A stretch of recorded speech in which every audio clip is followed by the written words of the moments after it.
नमस्कार मित्रों, मेरे स्पिरिचुअल कनेक्ट आप सभी लोगों का हार्दिक अभिनंदन है। मित्रों, आज देश की प्रथम आदिवासी राष्ट्रपति बनी है। उससे पहले हमारी प्रतिभा पाटिल जी बनी हैं 2007 से 12 तक, और आज अभी उन्होंने शपथ ग्रहण किया 25 जुलाई 2022 को राष्ट्रपति पद का, और वो कार्यकाल उनका चलेगा 27 तक।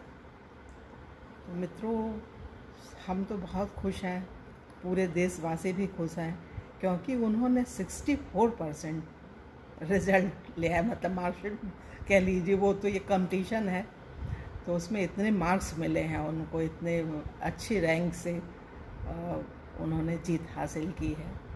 तो ये तो बहुत अद्भुत ही। और मित्रों, क्रॉस वोटिंग भी हुई है और सबसे ज़्यादा आसाम राज्य में हुई है। तो ये तो है, सब पार्टी लाइन से ऊपर जा कर के सांसदों ने, विधायकों ने वोटिंग की और उन्होंने जिताया। बड़ा अच्छा किया मित्रों, बड़ी खुशी की बात है। जो संघर्ष करके आता है ना, वो बहुत अच्छा काम करता है, और वो करेंगे भी। द्रौपदी मुर्मू जी कितना संघर्ष किया उन्होंने। आदिवासी महिला हैं, सोचिए, उड़ीसा प्रांत के छोटे से गांव में उनका जन्म हुआ, कितना संघर्ष करके पढ़ाई की उन्होंने, और प्रथम आदिवासी महिला थी जिन्होंने बीए ग्रेजुएशन किया। तो वो है मित्रों, बहुत उनकी संघर्ष की तो बड़ी गाथाएं लोग कहते हैं। तो शिक्षक से उन्होंने शुरुआत की अपने जीवन की, और फिर बाद में उन्होंने समाज सेवा करती थी तो छोड़ दिया उन्होंने वो जगह, और लोग कहते थे तुम नेता बन जाओ, नेता बन जाओ। तो उन्होंने काउंसलर के इलेक्शन को भी जीता, वहाँ रही, सभासद रही, फिर और आगे विधायक भी बनी, और तो और फिर झारखंड राज्य की राज्यपाल भी रही वो 5 वर्षों तक मित्रों।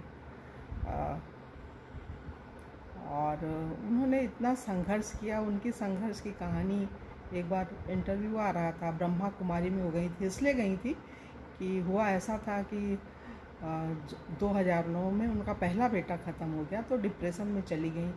फिर उन्होंने डिसाइड किया, लोगों ने बताया कि आप ब्रह्मा कुमारी में जाइए, तो योगा वगैरह करेंगी तो आपको थोड़ा अच्छा फील होगा। तो गई, उन्होंने किया, उनको अच्छा लगा, और फिर वो और काम करने लगे अच्छे से।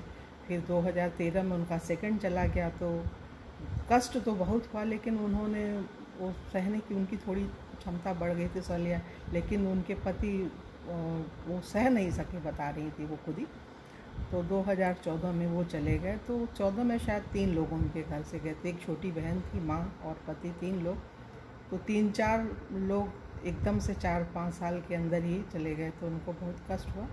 लेकिन उन्होंने संघर्ष किया और काम करती रही, बहुत अच्छा काम किया।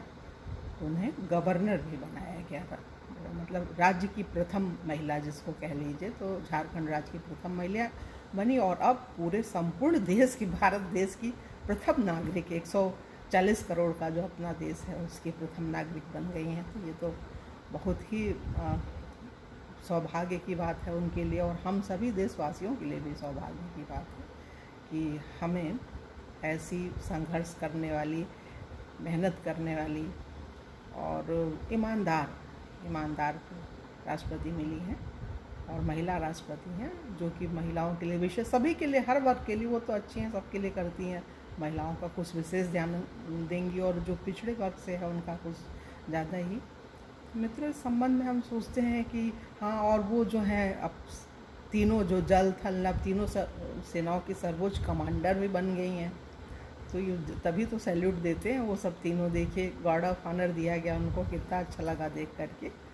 तो एक चीज़ है कि हमें एक कोट है उनके समर्थन में बोलना चाहेंगे। बहुत सभी जानते हैं कि खुद ही को कर बुलंद इतना कि हर तब्दील से पहले खुदा बंदे से ये पूछे, बता तेरी वजह क्या है।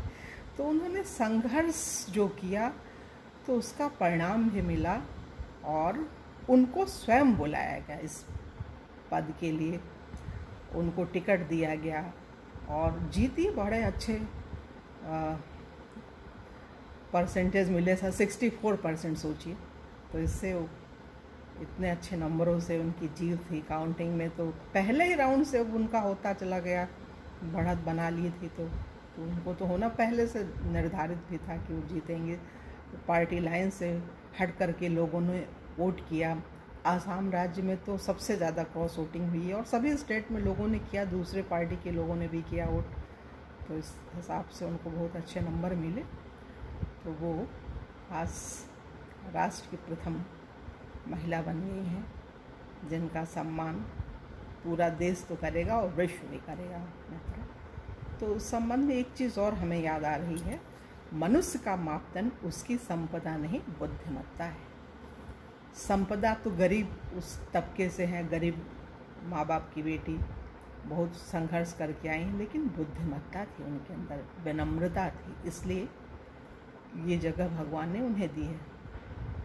पद कभी भी वो चीज़ हासिल नहीं कर सकता जो चरित्र कर सकता है। चरित्र क्या है ना, कि आपके अंदर वो चीज़ होती है अच्छाई, आप कभी बदलते नहीं हो, जो वस्तुतः होते हो वही आप बाहर से करते भी हो। और जब वो चीज़ होती है ना, एक अच्छाई, सच्चाई, ईमानदारी, तो आदमी वो हासिल कर लेता है कि सब चीज़ होने के बावजूद भी व्यक्ति, वही मेहनत है ना, मेहनत जो है यहाँ तक ले आई, विनम्र मेहनत। मेहनत तो सभी करते हैं, जिस मेहनत में विनम्रता नहीं होती ना, वो मेहनत उतनी सफल नहीं हो पाती है कि सर्वोच्च जगह मिल जाए। कहीं भी, किसी भी छोटे से भी आप ऑफिस में काम करिए, घर ही में कीजिए, आपकी मेहनत में अगर ईमानदारी है ना, तो आपको किसी को कुछ नहीं उनसे वो लेना है नंबर, ये खुद आप संतुष्ट रहेंगे। और आप संतुष्ट रहेंगे तो आपसे लोग भी संतुष्ट रहेंगे और आपको जगह मिलेगी ही मिलेगी। एक चीज़ और है मित्रों, योग्यता को परिभाषित करते समय ईमानदारी, निष्ठा, कड़ी मेहनत एवं देशभक्ति आदि पर भी ध्यान देना चाहिए। तो टिकट दिया है प्रधानमंत्री जी के, उससे मिला है, वो तो पता ही है, वही मेन है करता धरता। तो ये सब चीज़ों को ध्यान में रखते हुए उन्हें टिकट दिया गया और बिल्कुल अप्रत्याशित विजय हासिल की। ये नहीं कहेंगे ये प्रत्याशित था, ये पहले से पता था कि जीत होगी ही होएगी। लोग कहते थे, वो तो रिपोर्टर बता ही देते हैं कि क्या स्थिति चल रही है, कितने वोट मिलेंगे, क्या होगा, तो पहले ही से पता था। तो ये जीत जो है सबको खुश करने वाली जीत है। जो संघर्ष की सीमा में बंधा नहीं, उस मुक्त आत्मा को संत कहते हैं। तो वो संघर्ष की सीमा में बंधी नहीं है, एक मुक्त आत्मा है, तभी भगवान ने पहुँचाया है उन्हें इस जगह।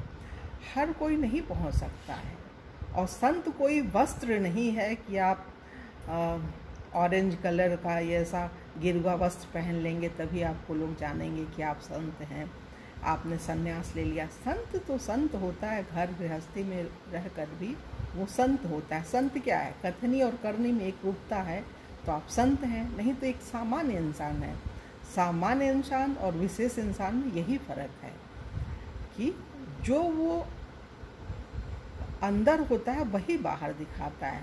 अंदर बाहर से एक रूपता होती है उसके जीवन में।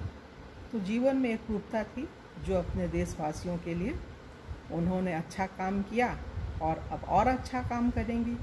विश्व स्तर पे उनकी प्रसिद्धि, वहाँ पे जाएंगी, देश विदेश में उनका नाम होगा, काम करेंगी। तो ये तो बड़ी खुशी की बात है, हम तो बहुत खुश हैं और अपने दिल से, हृदय से भगवान से प्रार्थना करते हैं उनके अच्छे स्वास्थ्य के लिए, उनका जो ये कार्यकाल है निर्विघ्न संपन्न हो और आगे वो और भी अच्छा काम करते हैं मित्रों। तो इन्हीं शब्दों के साथ हम अपनी वाणी को विराम देना चाहते हैं और अगले वीडियो में आप लोगों से पुनः मिलेंगे। तब तक के लिए जय हिंद, जय भारत, ओम शांति, ओम शांति।